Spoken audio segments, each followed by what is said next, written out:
Daniel, capítulo de número... É isso, vamos lá. Versículo de número 7 em diante. Quem encontrou, diga amém. Amém. Diz assim o texto: só eu, Daniel, tive aquela visão. Os homens que estavam comigo nada viram, mas caiu sobre eles um grande temor e fugiram para se esconder. Fiquei, pois, eu só e tive esta grande visão, e não restou força em mim. Desfigurou-se a feição do meu rosto, e eu não retive força alguma. Contudo, ouvi a voz das suas palavras. E ouvindo a voz das suas palavras, eu caí com o rosto em terra, profundamente adormecido. Então certa mão me tocou e fez com que me levantasse. Então certa mão me tocou e fez, aqui nessa versão diz, e fez com que me movesse sobre os meus joelhos e sobre as palmas das minhas mãos. E ele disse: Daniel, homem muito amado, atende às palavras que te vou dizer. Levanta-te sobre os teus pés. Diga comigo, levanta-te. Isso, levanta-te sobre os teus pés, porque eis que sou enviado. E falando ele comigo esta palavra, eu estava tremendo. Falando ele comigo, essa palavra, eu estava tremendo. Na minha versão diz, falando ele comigo, pus-me em pé, tremendo. Está escrito aqui também sobre os teus pés. Enfim, ele estava tremendo, mas estava de pé. Estava com medo, mas ficou de pé. É isso que o texto está dizendo. Diga amém por essa palavra. Amém. Se assente ainda não, vou contar de 1 a 3. Podia ter sido ainda não, né? Mas eu falei, se assente, ainda não. No 3 você vai liberar uma palavra que determina o rumo profético daquilo que Deus nos confiou como instrução, como verdade para a nossa vida e para o nosso chamado nessa noite, tá bom? Quando eu disser 3, você vai olhar para essa pessoa e vai dizer para ela: aguenta a visão. Entendeu? Você vai dizer para ela isso. Aguenta. E você vai fazer uma cara para essa pessoa, que é aquela cara de quem está vendo que a pessoa está tremendo, está cheio de pressão na vida, mas você não vai fazer cara de quem está com peninha dele, não. Você vai fazer cara de comandante falando com soldado. Você vai fazer cara de profeta que veio trazer injeção de ânimo. No 3 eu não quero cara de não. Você vai olhar como quem diz assim: sustenta esse negócio aí, tá bom? Você vai dizer: aguenta a visão. Que visão? A visão que Deus te confiou. A visão que o chamado de Deus na sua vida comporta. Tá bom? Eu conto 1, prepara aí, faz cara de bravo. 2, te prepara. 3, diga, aguenta. Isso. Fala pro outro vizinho, vai, 1, 2, 3 e... Senta dando glória a Deus, confundindo o inimigo. Não deixa ele perceber que você está apavorado, não. Oh, glória. Oh, glória.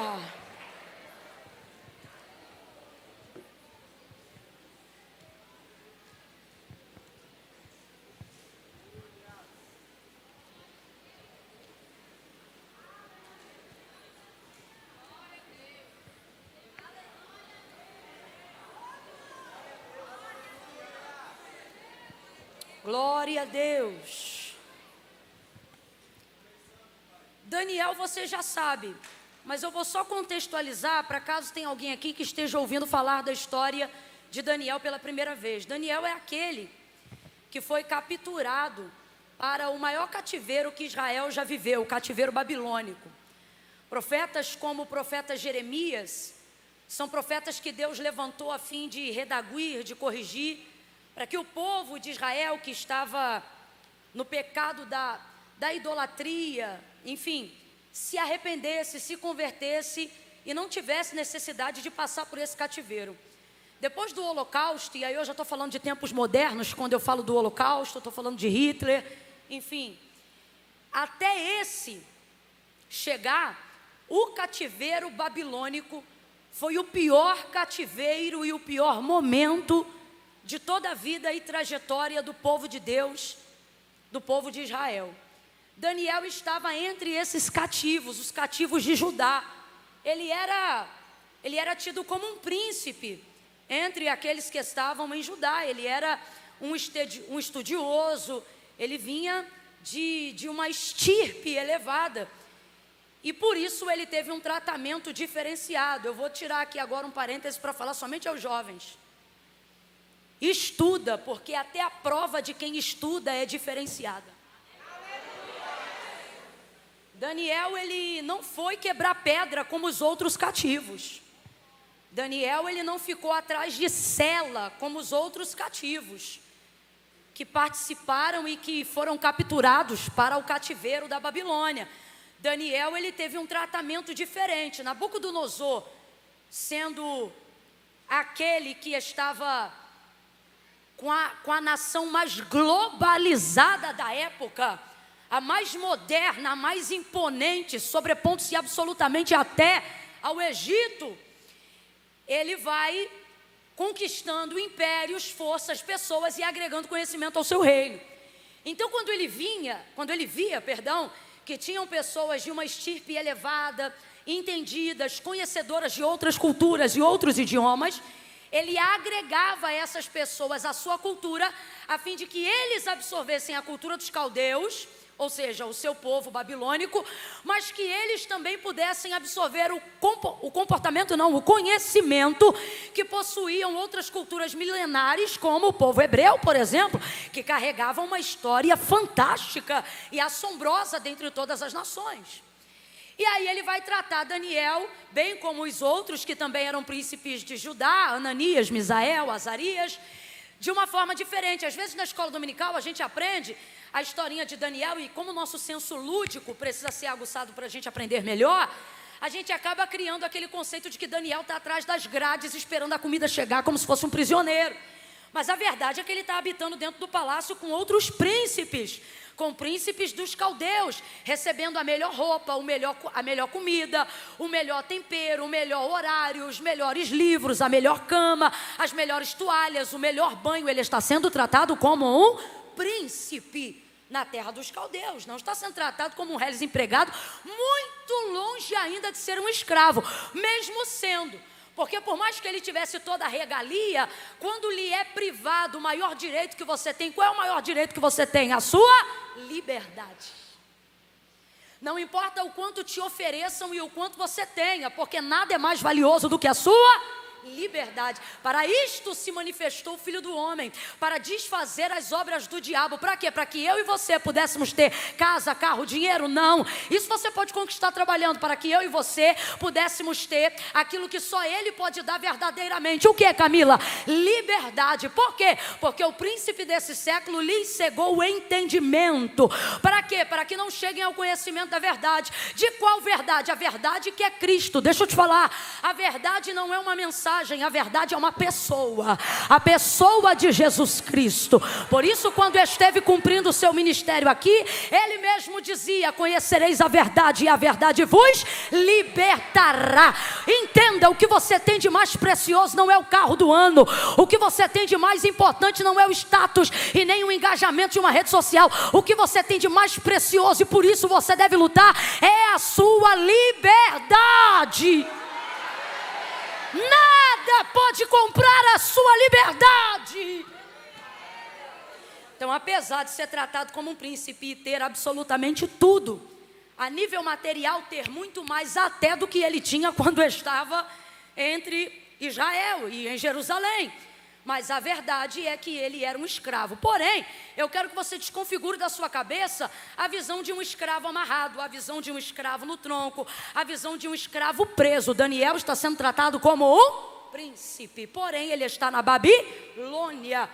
E ela o priva de sua liberdade, fazendo ele lembrar que na verdade ele não pode mais ser livre. Tudo isso consequência do pecado do povo. Pecado esse que Daniel não cometia, mas é uma realidade bíblica. O justo paga pelo pecador.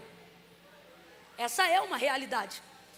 Por isso, aquele que é justo, seja cada vez mais justo. para que, independente de qualquer consequência que venha sobre o mundo ou sobre você, você saiba que você está pronto para passar o que tiver que passar, com o coração puro e com a mente tranquila. Oh, aleluia! Quem está entendendo isso, diga amém. Amém. Pois então, aí Daniel é levado para lá, e dentro desse contexto, ele decide no seu coração, você conhece essa história, ou a maioria de vocês aqui, não se contaminar com o manjar do rei. E por que o termo aqui é contaminação, se Daniel na verdade podia comer carne? Por que o termo aqui é contaminação, se Daniel também podia beber vinho? Fazia parte da cultura dele isso também. Ele não era proibido de comer as coisas que Nabucodonosor estava lhe oferecendo, pelo menos não de maneira genérica, falando sobre carne. Quem disse que Daniel não comia carne? Quem disse que Daniel não bebia vinho? Se isso faz parte da alimentação do povo judeu. Só que por que o termo aqui é contaminação? Porque não é sobre comer a carne, não é sobre beber o vinho, mas é não ter o poder de preparar conforme o costume da lei que Deus determinou a Moisés.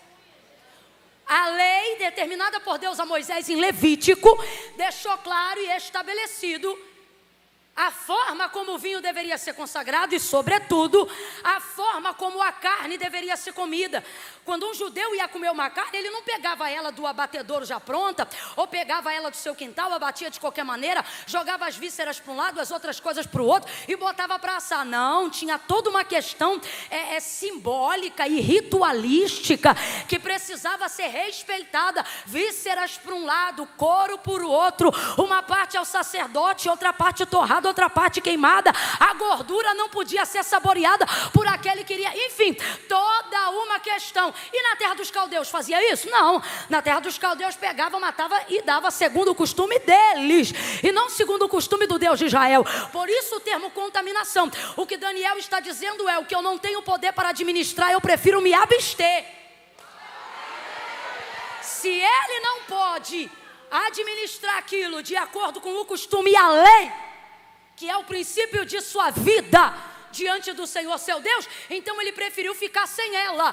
Não é o ponto principal dessa mensagem, mas isso já vale muito para a nossa vida. Isso mostra como nós devemos administrar as coisas. E aquelas que não glorificam a Deus não devem por nós nem mesmo serem tocadas ou administradas, mas deveríamos nos abster.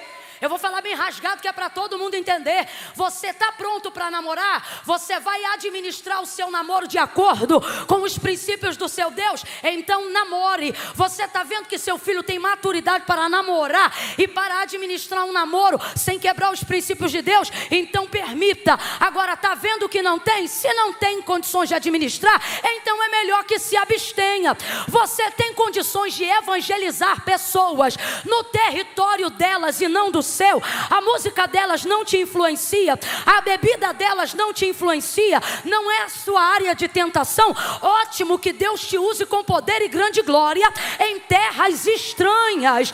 Agora, quando você ouve a música Carne Treme, a bebida que um dia você precisou orar para se libertar, o cheiro dela faz sua boca salivar, então não fique na área da sua tentação, abstenha-se. O que o Senhor está... Não estou dizendo, preste atenção, eu não estou dizendo o que você tem que fazer e o que você não tem que fazer. É você que tem que ver o que você dá conta de administrar e ser humilde para admitir que quando não dá, você prefere se afastar.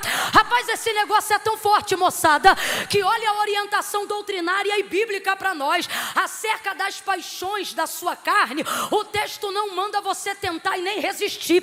Até o diabo, a palavra de Deus orienta dizendo: resistir o diabo e ele fugirá de vós. Mas acerca das fraquezas da carne, o que o texto diz? Foge das paixões da carne.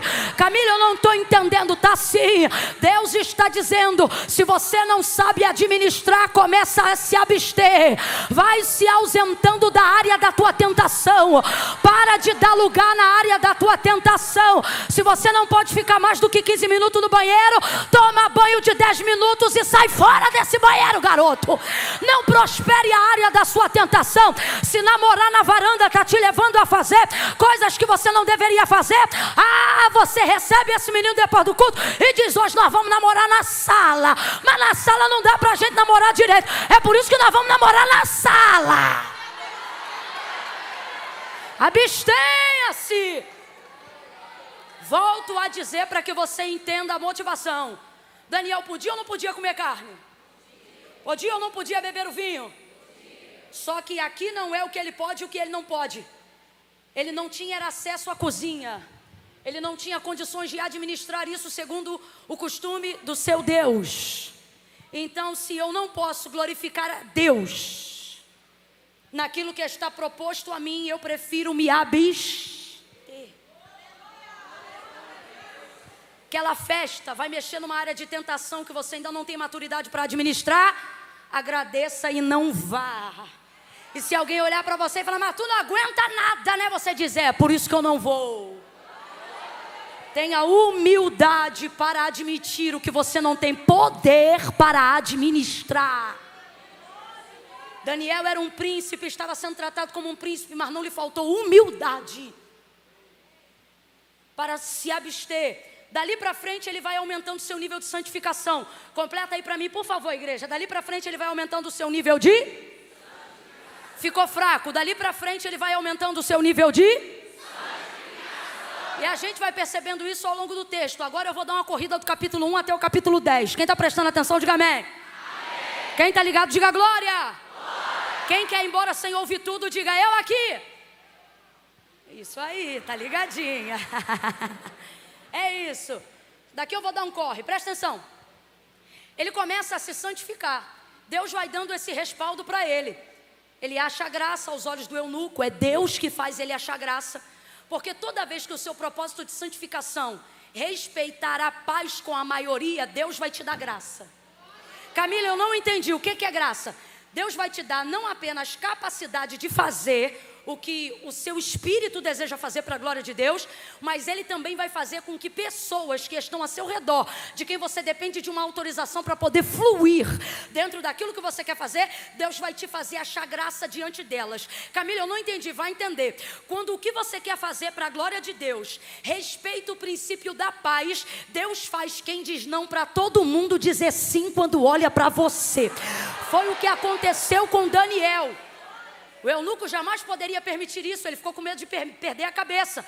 Só que aí o que vai acontecer? Ele diz, olha, somente 10 dias, faz isso 10 dias e em 10 dias, se der bom pra gente, estou parafraseando, vai dar bom para todo mundo. E se der ruim para a dieta, dá tempo de recuperar, porque a gente só vai se apresentar para o rei daqui a muito tempo para frente, não é agora. Então veja como a santificação de Daniel respeita o princípio da paz. Ele não quer a cabeça de quem vai servir ele num prato para ele ser santo. Olha o que o chefe, o guarda-chefe dos eunucos fala para ele. Eu tenho medo do rei meu senhor. Se ele vê o semblante de vocês mais triste, minha cabeça vai parar num prato, porque eu sou responsável. Aí olha a logística de Daniel para proteger o camarada. Somente 10 dias. E aí a decisão vai ser sua. Agora olha que coisa linda. Olha que coisa linda, o caldeu não é espiritual, o caldeu não é crente, só para você entender. O caldeu ele não é hebreu, ele é caldeu. Aí Daniel vai usar o método dele, vai dizer assim, ó, se veja diante de ti o nosso parecer. Sabe o que ele está dizendo? Quem vai julgar o meu método é você. Quando o seu método é aprovado por Deus, até um carnal reconhece, de calabaia, quando você respeita um princípio para cumprir algo para a glória de Deus, até quem não é espiritual vai dar testemunho de que viu a bondade e a misericórdia de Deus no que você decidiu fazer. Isso é muito sério. Segunda coisa, Paulo deixou muito claro, seguir a paz com todos. Ele falou, seguir a comunhão com todos. Comunhão não dá, irmão, para ter com todos, mas paz é obrigatório para cristão. Quem está me ouvindo, diga amém. Amém. Não é uma questão de opinião, veja isso. É uma palavra impositiva. Seguir. Faça, é isso que significa. Seguir a paz com todos e a santificação. Não está paz primeiro no texto e santificação depois, de maneira desassociativa ou aleatória. A paz vem primeiro porque ela é o primeiro princípio que precisa ser estabelecido antes de desenvolver um método de santificação. Camila, eu não entendi. Se teu método de santificação vai gerar perturbação para todo mundo que está ao teu lado, Deus não vai aprovar teu método. No critério da santificação, paz vem primeiro. Responda para mim, o que vem primeiro? O que vem primeiro? Se tu vai entrar num jejum lá na tua casa, exemplo. Aí nesse jejum, o jejum é teu, o propósito é teu. Mas porque tu não aguenta ver os outros comer coisa que tu gostaria de comer, aí você obriga todo mundo ao jejum. A partir de tal dia, aqui em casa não entra mais tal coisa. Tá errado. Você está quebrando a paz com todo mundo para atender um objetivo de santificação que é só seu. Tu não vai aguentar nem em casa e nem em lugar nenhum. Porque quando o propósito do coração é fraco, não importa do que você está cercado, vai cair. Mas quando o propósito do coração está decidido, você pode estar cercado das melhores iguarias da Babilônia. Você vai ter força para conseguir até o final. Então veja, primeiro tem que ter paz. Completa aí, igreja. Primeiro tem que ter paz. Vem, primeiro tem que ter paz. Primeiro tem que ter paz. Sem paz, a santificação não é recebida. E o que é santificação? Resultado, processo de quem vai produzir santidade. Então, santificação é processo, santidade é resultado. Só tem santidade quem fez o processo corretamente. E dentro do processo tem que ter paz. Olha para quem está do teu lado e diga assim: tu é santo? Então não me perturba. Entendeu? Santifica você. A palavra de Deus não diz aquele que é santo santifique os outros. A palavra de Deus diz aquele que é santo santifique-se ainda mais. Camila, mas se eu sou santo, tenho poder para santificar os outros? Tem, mas sem perturbação. Olha o que o texto diz, que se uma mulher for santa e ela for casada com um homem que é ímpio, vamos supor que ela se converteu depois, antes de saber o que iria viver, e agora sendo uma santa mulher de Deus, percebe que casou com um traste, mas quer honrar o princípio. Um exemplo. Olha o que o texto diz, que ela não precisa mandar ele embora não. Quando ele estiver deitado quietinho, o texto diz que se ela só tocar nele, ela o santifica. Meu Deus!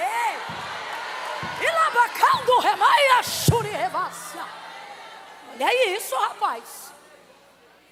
Olha isso.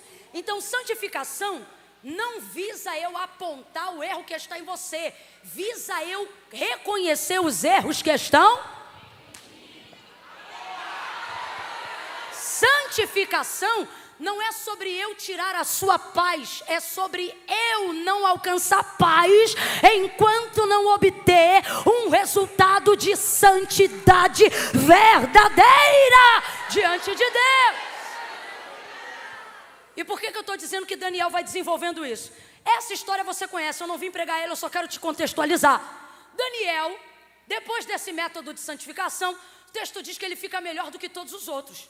Eu tenho até para mim que quando o eunuco viu como é que Daniel, Ananias, Misael e Azarias ficaram, eu tenho para mim que quando ele viu que eles eram mais fortes, mais robustos, mais viçosos, cabelo mais sedoso, músculo mais definido, eu aposto que ele pegou os outros caldeus e falou: vocês vão comer o que eles estão comendo. Porque santificação tem disso. Quando a pessoa vê que o que você está fazendo, alguém está entendendo? Oh meu Deus, eu nem ia segurar nesse ponto, mas a prova é o Senhor. Deus está dizendo, é mentira do diabo que santidade repele. Santidade não repele, ela só determina quem é quem e o que quer. Oh meu Deus, quando você se santifica, você não se torna repelente. Se a sua santidade for uma santidade que respeita o princípio da palavra de Deus, ela não se torna repelente, ela se torna atraente. As pessoas não vão olhar para você e vai dizer: eu não quero ser crente não, para ser chato igual fulano não. Elas vão dizer assim: não, quando eu for ser crente, eu quero ser crente igual fulano, porque fulano é crente. Quem já viu gente assim? Deus está dizendo: santifica você hoje, e você não vai se tornar repelente, você vai se tornar o bom perfume de Cristo. Aonde você passar, as pessoas vão desejar viver e desfrutar do mesmo aroma que a tua vida carrega. Dali para frente, Deus começa a ampliar a visão de Daniel. Daniel começa a ter uma série de sonhos. Presta atenção nisso aqui. Deus já tem o leque inteiro do teu ministério.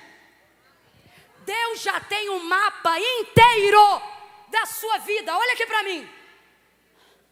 A maior dificuldade das pessoas, sobretudo quando colocamos um tema como esse, chamado, que é o tema do congresso, é isso aqui. Qual é o propósito de Deus para a minha vida? A busca do homem, sobretudo nos últimos 10 anos, tem sido essa. Parece que essa palavra foi descoberta como nunca entre os seculares. Qual é o propósito da minha vida? E por que tem sido tão difícil descobrir qual é o propósito, quando na verdade deveria ser fácil? Olha para o teu irmão aí, desperta ele agora e diga: deveria ser fácil. Mas eu vou te explicar agora por que não é fácil. Sabe por que não é fácil? Porque você busca coisas que façam sentido para você. Você não busca coisas que façam sentido para Deus. Você busca coisas que façam sentido para você. Coisas que te respaldem diante da sociedade. Coisas que façam você ter aparente sucesso para ser aceito pela opinião pública. Porque você acredita que sucesso é ter respaldo público. E uma coisa não está necessariamente ligada à outra. Gente, se ter dinheiro fosse a definição de sucesso, não haveria o maior índice de suicídio entre a classe média alta. E por que o maior índice é lá? Estava na hora da gente começar a observar isso e entender que bens materiais, status e posição não é o suficiente para definir que você achou seu propósito. E por que muitas vezes, mesmo numa escalada de sucesso, alcançando tantas coisas, não conseguimos ficar felizes diante dessas pessoas? Porque nós não nascemos para cumprir as expectativas delas. No final do dia pode ser o CEO de uma grande empresa bem-sucedida, mas se sente muitas vezes vazio, mesmo ocupando um ninho familiar composto por uma família completa, pai, mãe, filhos, irmãos, agregados, tanta gente maravilhosa, mas o vazio está lá dentro. Por quê?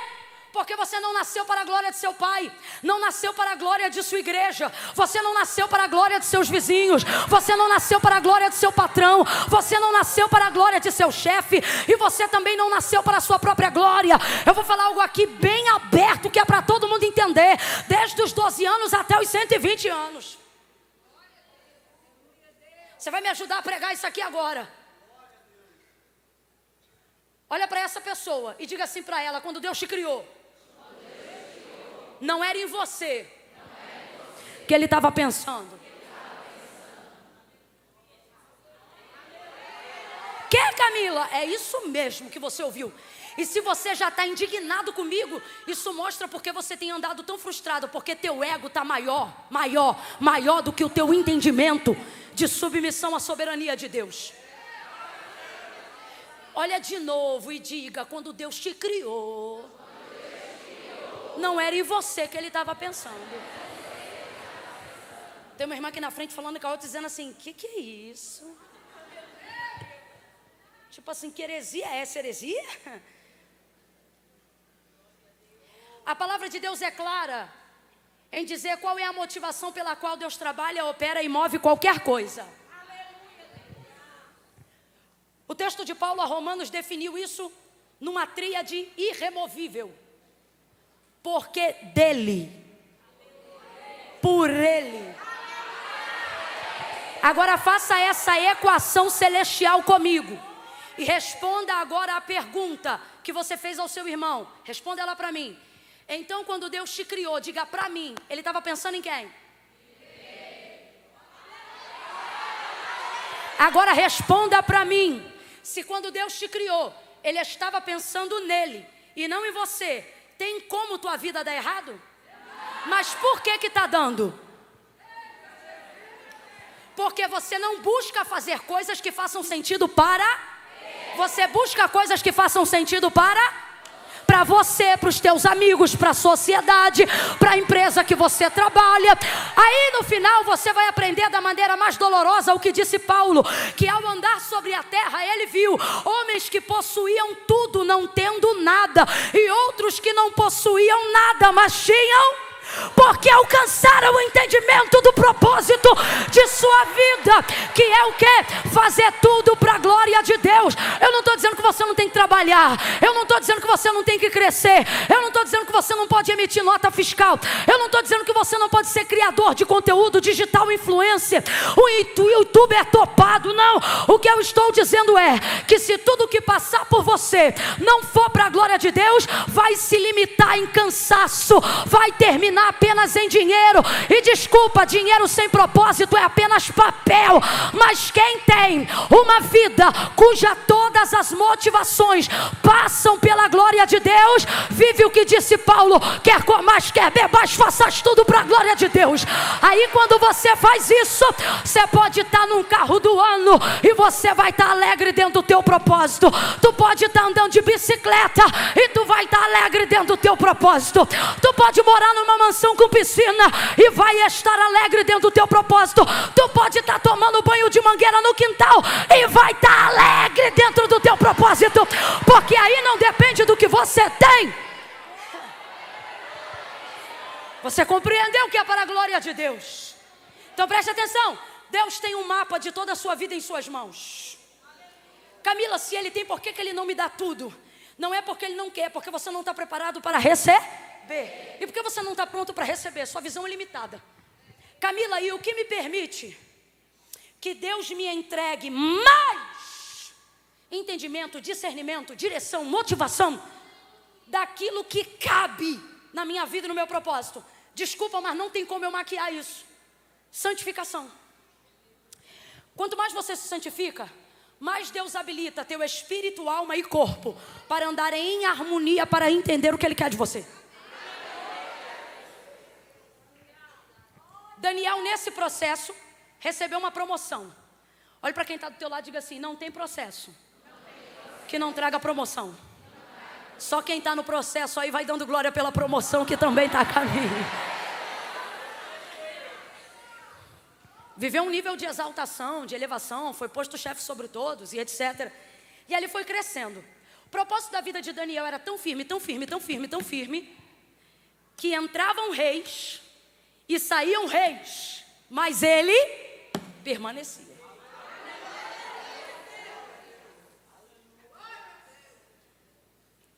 E ele começou a se entregar. Passou a orar, ou revelar, conforme o seu costume, 3 vezes ao dia. E ele foi se entregando. E Deus começou a lhe ampliar as visões. Preste atenção, que do capítulo 1 ao 10 você vai entender uma coisa. Primeiro, Deus revela para ele coisas menores, porque o discernimento dele ainda era limitado. À medida que Deus vai entregando a ele coisas maiores, vai ampliando, até o ponto que ele começa a sentir necessidade de estender a consagração.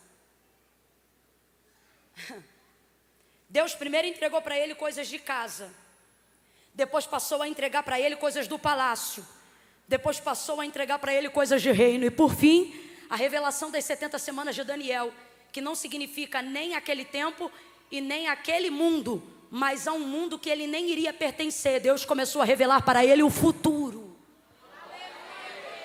Um futuro tão longevo, tão longevo, tão longevo, tão longevo, que não acontecia dos seus dias, a ponto dele dizer: Deus, me revela quando é que vão acontecer essas coisas. E o Senhor disse para ele: Daniel, este tempo não pertence a ti, tu porém vai até o fim. O que mostra que Deus, na verdade, não estava revelando as coisas que Ele ainda faria no futuro para Daniel, porque Daniel pertencia àquele tempo, não. Mas porque Daniel era uma mente tão brilhante, tão preparada, tão consagrada, que apesar do que Deus estava mostrando para ele, quem ainda está comigo, diga amém. Apesar do que Deus estava mostrando para ele não pertencer ao tempo que ele viveria, a mente dele seria a ponte pela qual Deus passaria para revelar o futuro a nós. Isto também prova que Deus não te revela só o que te participa, mas Ele cumpre quando diz que não faz nada sem antes revelar aos seus santos profetas. Camila, eu não entendi.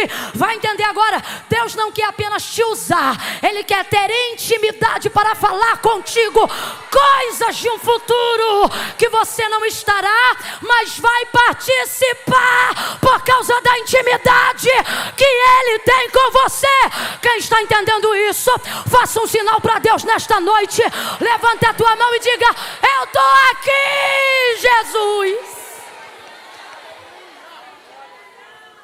Gente do céu. Só que olha o que começou a acontecer.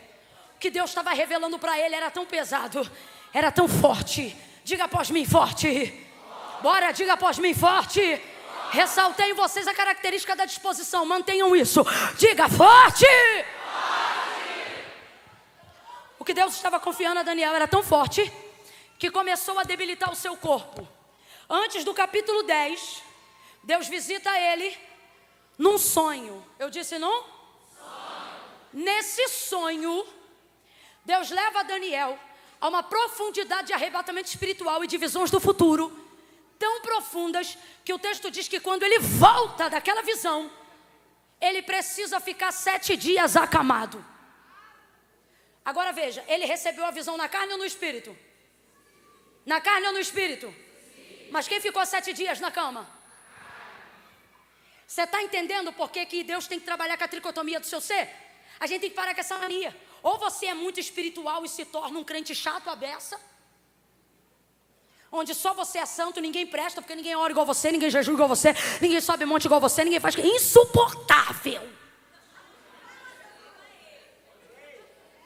Ou você vira carnal, não consegue fazer devocional, fica 7 dias sem orar, só lê a Bíblia na igreja, aí fica cheio de remorso, cheio de culpa. Deus te achou agora, você está dizendo: Deus é comigo que ela está falando.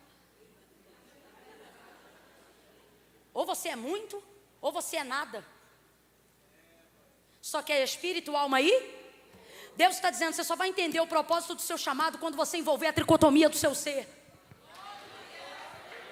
Não é para ser 100% espiritual só, é para ser 100% espiritual, 100% humano, porque Deus não te fez para ser anjo, Deus te fez para ser humano.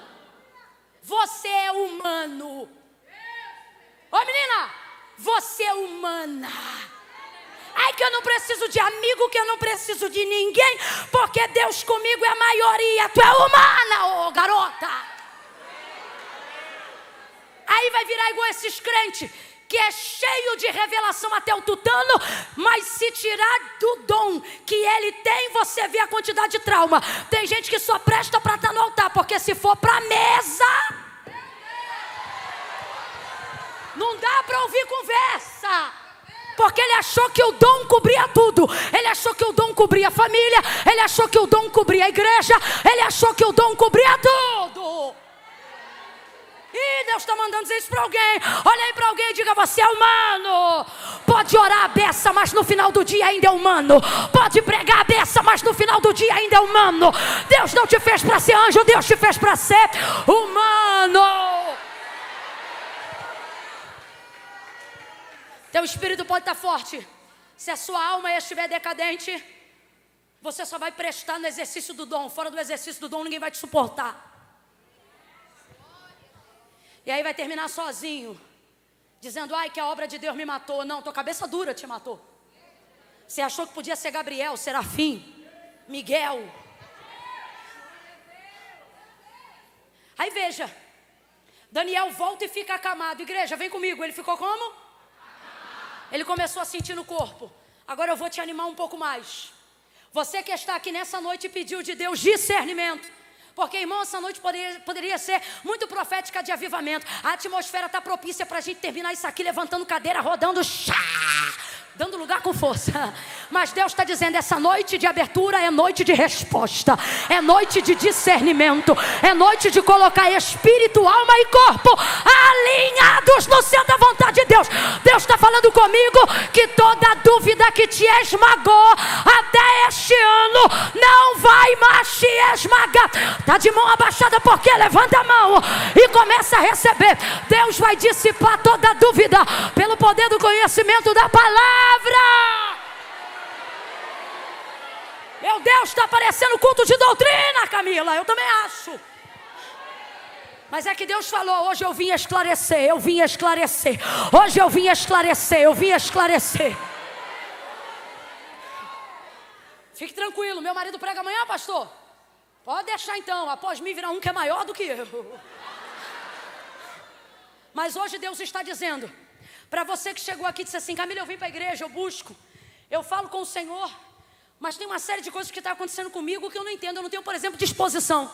Eu não tenho disposição para fazer uma dieta, eu não tenho disposição para cuidar da minha alimentação, eu não tenho disposição para ir no médico, eu não tenho disposição para fazer um exame, eu não tenho disposição para ter tempo para minha família, eu não tenho disposição para isso, para aquilo, para estudar, para aquilo outro, porque minha carne está cansada, meus dias estão cansados, minha vida está tomada. Aí você pensa, como eu posso estar dentro do centro do propósito e da vontade do chamado de Deus para a minha vida, se eu mal tenho força para levantar em alguns dias? É sinal que você está se aproximando da visão, é sinal que você está se aproximando do propósito. Eu não vim dizer que você está distante, não. Eu vim dizer que você está perto. Sabe por que de um tempo para cá não é mais diabo que te afronta, mas é tua própria consciência que te esmaga?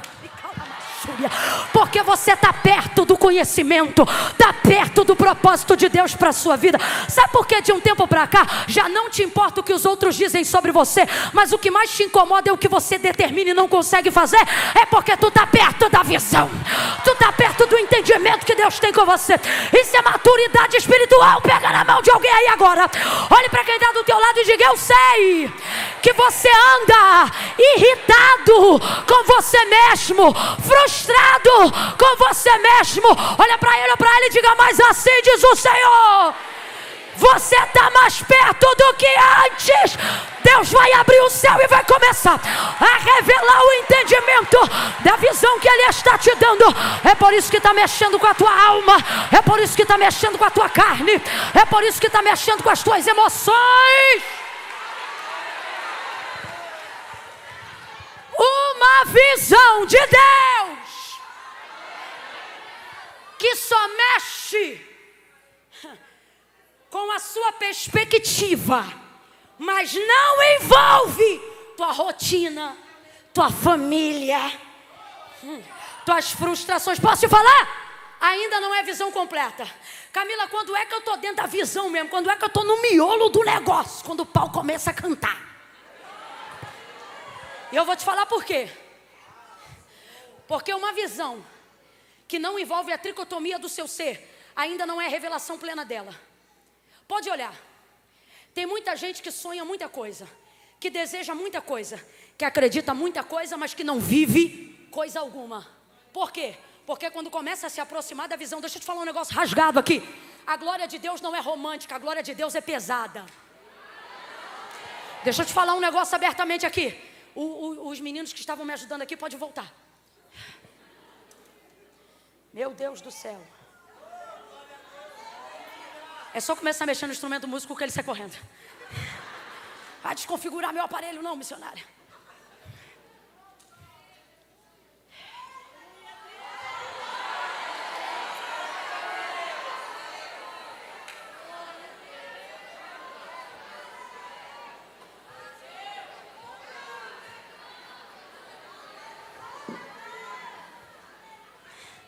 Quando você começa a amadurecer a visão que Deus te deu do teu chamado, Deus fala menos com você pelos mecanismos que falava outrora. Antigamente você entrava num culto como esse e dizia assim, Deus, a irmã de blusa roxa com calça jeans, se tocar no meu ombro direito é porque é para eu fazer aquilo. Deus pegava aquela irmã, tocava no teu ombro direito e tu dizia, eita, Deus está falando comigo. Hoje você pode falar o arco-íris inteiro. Deus diz, você vai aprender a honrar a visão que eu te dei. Sem intermediários, porque eu quero falar diretamente com você. Isso é muito sério. Tem que envolver a tricotomia do seu ser. Preste atenção. Se o que você diz que carrega é de Deus, mas não abalou nenhuma parte da tricotomia do seu ser, é porque você ainda não está alinhado com essa visão. Quando você está alinhado com a visão, irmão, até o amigo fica esquisito. Daniel começou a ficar numa situação muito difícil. Muito difícil. Ó, nós vamos fazer assim. Quando eu ficar doida, tu fica doido junto comigo. Tá bom?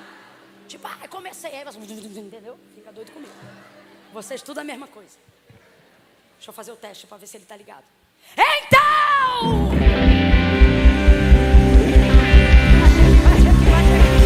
Vai chegar. Você é mais doido que eu, mais doido que eu. Pronto, é isso. Daniel ficou na cama, ficou doído. Camila, se eu estou dentro do propósito de Deus para minha vida, por que eu estou tendo que ir no psicólogo?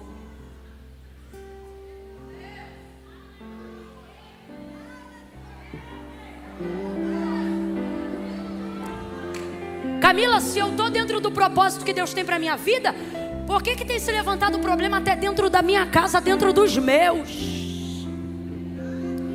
Camila, se o propósito de Deus, eu estou me aproximando do propósito de Deus para minha vida, por que eu mesma, ou eu mesmo, estou tão conflitado comigo? Eu tenho andado irritado comigo. Camila, nem o diabo tem me irritado mais do que eu mesmo.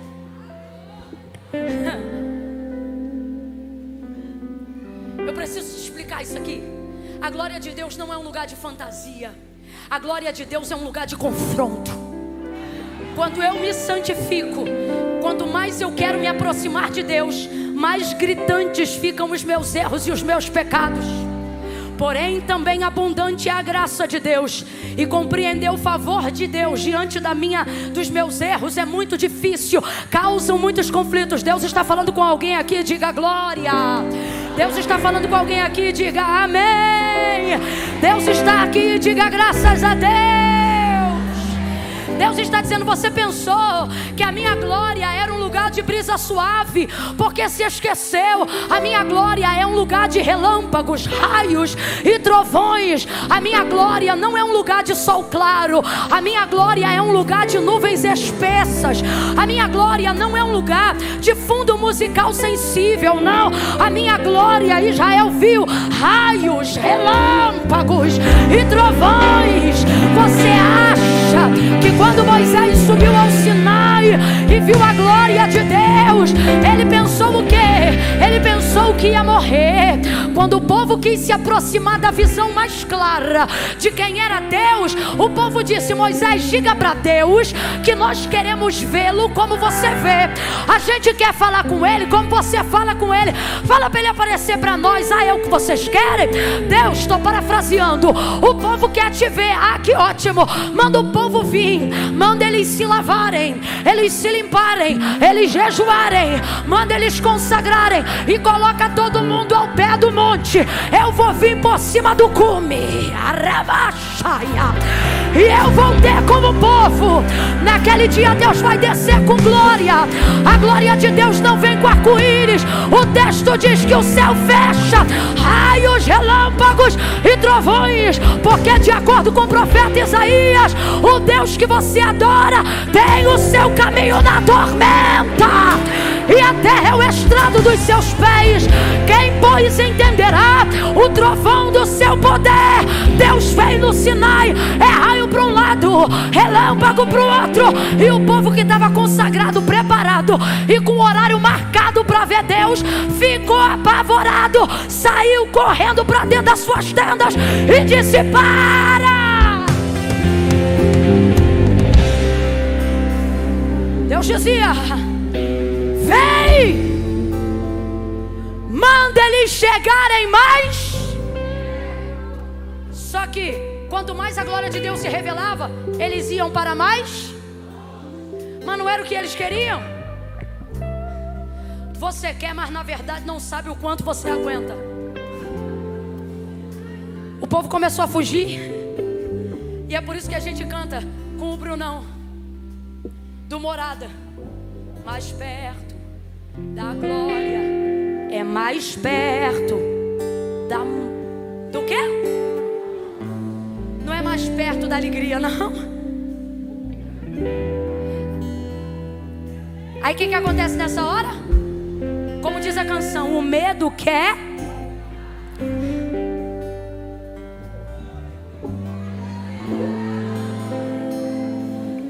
Eu acho tão linda essa composição, porque ela poderia ser uma oração de tão bíblica que ela é. Então me tira o medo.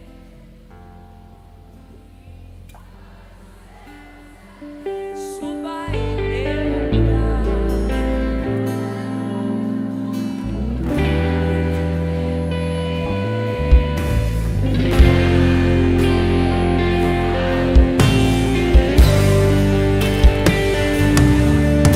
vento.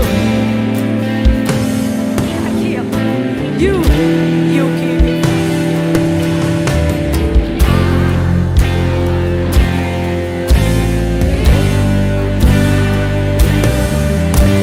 É tudo. Segura.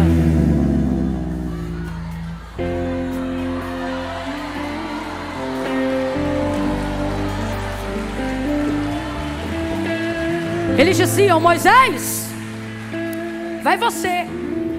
Responda para mim, Moisés era privilegiado, sim ou não? Sim ou não? Mas esse privilégio tinha um preço, sim ou não? Sim ou não? Lidar com as próprias frustrações, sentir medo e continuar avançando. Deus te trouxe aqui nessa noite para dizer: não quero você mandando nenhum outro entender ou cumprir a visão, o chamado que eu dei a você. Eu quero você de perna tremendo, mas quero você perto. Eu quero você apavorado, mas eu quero você perto. Não é proibido sentir medo, mas eu não quero você correndo da minha presença. Eu quero você correndo para a minha presença. Vem com medo, mas vem. Vem confuso, mas vem. Vem com Rivotril, mas vem. Vem com terapia, mas vem. Vem solitário, mas vem. Vem temeroso, mas vem. Vem angustiado, mas vem. Pega na mão de alguém aí agora e diga: vai, vai.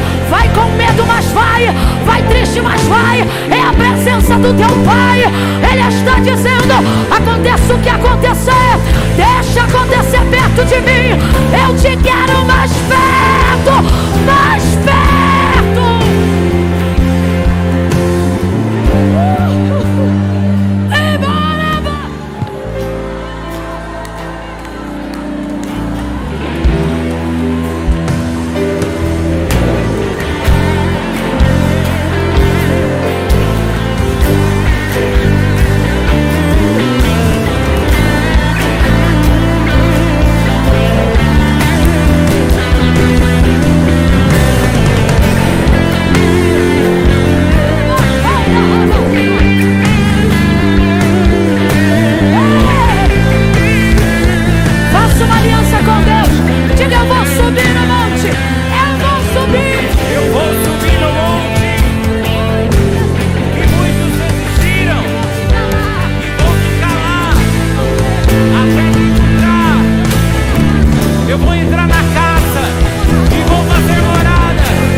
devagarinho que eu tô terminando, mas não terminei.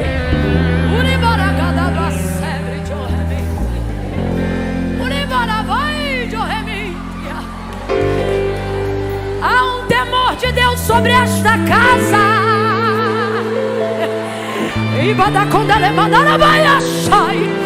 Você pensou que não ia avançar, pensou que não ia conseguir, pensou que a terapia era impedimento, pensou que o remédio era impedimento.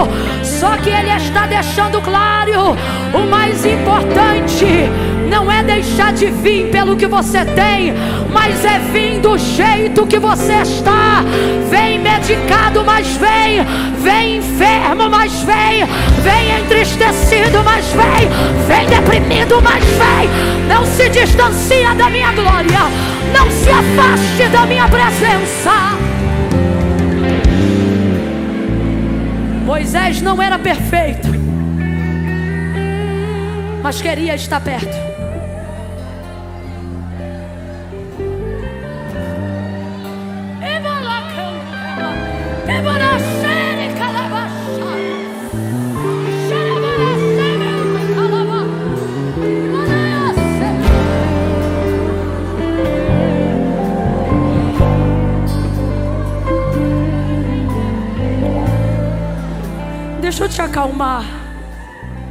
Deixa eu te acalmar e dizer que você não está descartado da visão, do propósito, do chamado, da glória e do ambiente, por causa das suas fraquezas, medos, deficiências, debilidades até físicas. Eu já tive dias de estar tão cansada, que a vontade era dizer para quem me esperava: eu não tenho condições físicas. Mas o Espírito motivava, animava, e ele dizia assim: não vá preocupada em arrebentar a boca do balão, vá lá e deixe que eu falo. E ele transbordava, ele fazia. Só que aonde está a guerra? Na hora que você está de frente com a glória? Não. Na hora que tudo que você fez de errado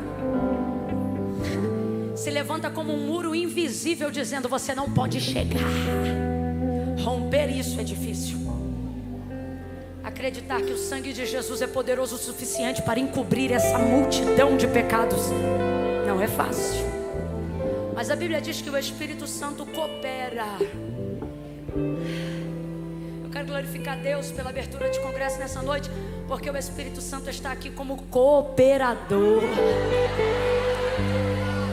Daniel ficou na cama 7 dias. O texto diz que ele se levantou.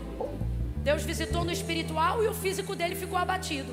Aí ele descansou, guardou o que recebeu no espiritual, fortaleceu o físico e levantou. E a parte emocional que conflitava com o que ele não entendia na visão, o texto diz que depois dele levantar, ele ia para a biblioteca. Então olha como é que Daniel bota para trabalhar os 3: espírito, alma e corpo. Você tem que entender que você precisa trabalhar isso. Não adianta orar todo dia e não trabalhar a alma e o corpo. Não adianta ficar perfeito de corpo, 14% de gordura no corpo e a alma em frangalhos. Você está entendendo? Só que quanto mais você se aproxima da visão, Deus vai visitar os 3. E tem hora que um vai estar lá, o outro vai estar aqui, mas até ele completar, os 3 vão aprender a caminhar. Camille, onde está a grande questão? Está na palavra que nós liberamos no início, que foi: aguenta a visão. Termino aqui agora no 10. Depois de Deus ter revelado tantas coisas a Daniel, seu leque estava pronto para receber a totalidade espiritualmente, mas o corpo não estava. Tanto é, preste atenção, Deus falava com ele em sonhos e em visões. Boa parte das visões de Daniel aconteciam enquanto ele estava orando ou quando ele estava dormindo. Só para eu ter certeza que você está comigo. Boa parte das visões de Daniel aconteciam basicamente em 2 momentos: ou quando ele estava, quem lembra? Ou quando ele estava. Essa daí aconteceu do nada. Vou te explicar como é que é isso. Quando você começa a dedicar tudo que você faz para Deus, Deus não marca mais hora para te encontrar. A intimidade dele, de Daniel, está tão apurada. É o texto que diz: ele é tão amado pelo céu, que, irmã, traduzir o texto em 5 minutos, para a gente fechar onde abriu. O que o texto está dizendo é isso aqui, ó. Que ele estava andando com os amigos. Mano, ele estava andando com os amigos. Eu pego 3 amigos meus e vou fazer qualquer coisa no palácio ou na rua, não sei. Tá andando. Olha o que acontece. Ele tá andando normal, conversando. Você acha que ele tá conversando as coisas de Deus? Não sei. Ele tá andando normal, no físico. Ó, daqui a pouco, olha o que o texto diz. Que uma visão. Dessa vez ele não está dormindo e nem estava orando, ele estava andando e estava acordado. O que é isso? Visão aberta. Quando você trabalha muito o seu interior, Deus não precisa ir no profundo para te achar. Até no superficial da vida Ele te encontra. Eu quero profetizar que lavando louça a mão de Deus vai te alcançar. Varrendo casa o Espírito de Deus vai te visitar. Dirigindo o teu carro Deus vai falar contigo. Pagando boleto na tua empresa, as revelações de Deus vão te alcançar. Olha isso. O Senhor veio, pá, visão aberta. A visão era tão grandiosa que ele disse que não houve força nele. Olha o que o texto diz. Caí como se estivesse adormecido. Traduza, Camila, agora. Desmaiou.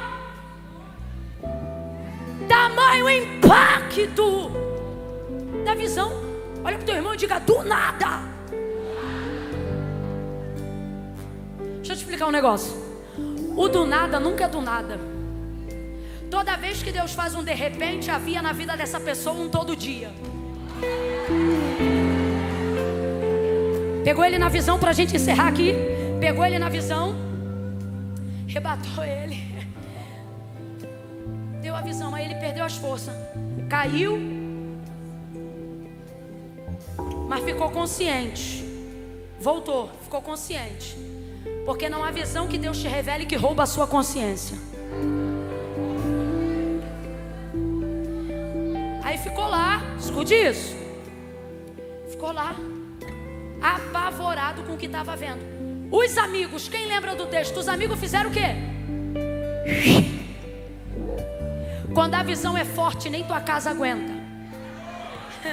Quando eu digo aguenta, eu estou falando de tipo suportar os processos que são só para quem recebeu a visão. Quando a visão é forte, nem teus amigos discernem. Tem coisa que para acontecer você vai ter que sustentar um tempo sozinho. Vai ter que acreditar na salvação de alguém sozinho. Vai ter que acreditar num sonho sozinho. Vai ter que acreditar num ministério às vezes sozinho. Porque é tão grande que nem quem te ama consegue ver aquilo que Deus mostrou só pra você. Mas Ele está dizendo: você viu? Aguenta a visão. Aguenta a visão. O que Deus está dizendo? Deus está dizendo para a gente aqui nessa noite? Não finja que você não viu, que você não sabe o que eu já te disse que vou fazer, só por causa de quem não crê. Você viu, você ouviu. Não reda o pé desse sonho. Não abra mão desta empresa. Não desista dessa casa. Não abra mão deste casamento. Não desdenhe essa unção. Não se afaste desse sonho. Se foi Deus que deu, aguenta. Olha bem bravo pro teu irmão e diz: aguenta. Olha pra ele ou pra ela, diga: firme. Fala, diga: firme. Aguenta aí, menina. Aguenta aí, meu irmãozinho. Aguenta. Ó, vem comigo aqui agora pra gente encerrar, que eu não aguento mais. Eu tô querendo terminar e Deus está dizendo: aguenta. Foi ele pro chão. Pro chão. Ele tá no chão, caído e sozinho. E a visão não para de descer não. Consciência ativa e ele vendo. Só que ele não levanta e Deus não fala com quem está caído. Não permanentemente. Pode cair pelo impacto, mas tem que se levantar. Lembra de Elias na caverna? O que fazes aí, Elias? Põe ponte em pé neste monte, sai desta caverna e eu falarei contigo. Lembra de Saulo? Lembra de Saulo, Atos 9? Cercado da visão, esplendor de luz, caiu no chão. Mas Jesus deixou ele caído? Depois que entregou para ele a visão, falou o quê? Agora levanta-te, entra na rua direita, em casa de Judas. Levanta-te. Você pode até no impacto da visão, irmão, ter que tomar um chá de camomila, fazer uns 6 meses de terapia, dar um tempo para alguns amigos, se abster de algumas coisas. Mas Deus trouxe a gente hoje aqui para dizer: passado o impacto da visão, levanta. Ai, mas o que Deus me mostrou é muito grande. Ai, mas o que Ele botou sobre mim não é do meu tamanho. É por isso que foi Ele que botou, porque é do tamanho dele. Isso não é sobre você, é sobre Ele. Ai, mas eu estou apavorada. Eu estou apavorado porque é sobre Ele, mas vai passar por mim. Aí olha o que vai acontecer. Daniel está desfalecido, sem sangue na boca. Ele está pasmo, ele está assustado. Aí Deus manda um anjo lá. Elias, eu fico apavorada, sabe por quê? Porque um anjo tem o poder de exterminar um exército. Aí eu te pergunto, um anjo que pode eliminar um exército não pode levantar um homem só? Sim ou não? Sim ou não? Mas eu queria que você prestasse atenção no texto quando chegasse em casa. O texto não diz que o anjo levantou ele. Vou te mostrar no literal o que o anjo fazia. Finge que essa caixa aqui é Daniel.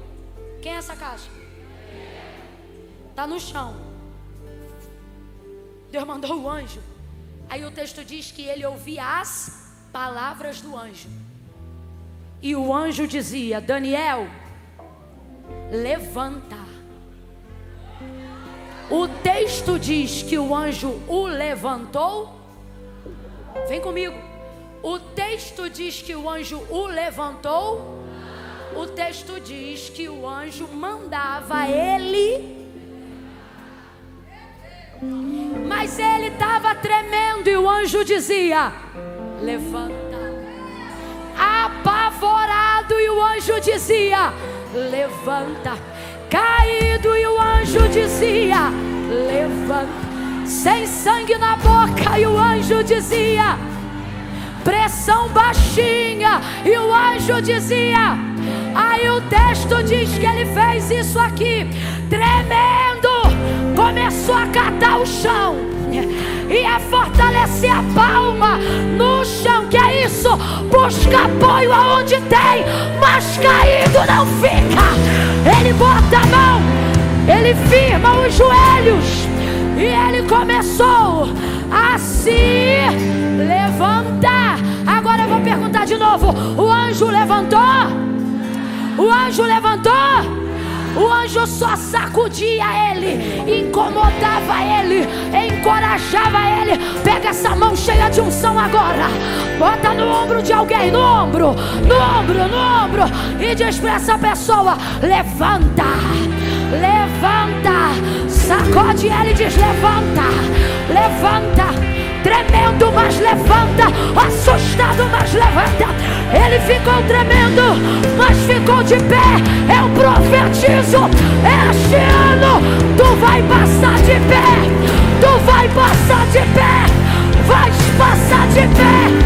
Cabeça erguida, dignidade restaurada. De pé. Abre essa boca comigo e diga: de pé. Diga: de pé.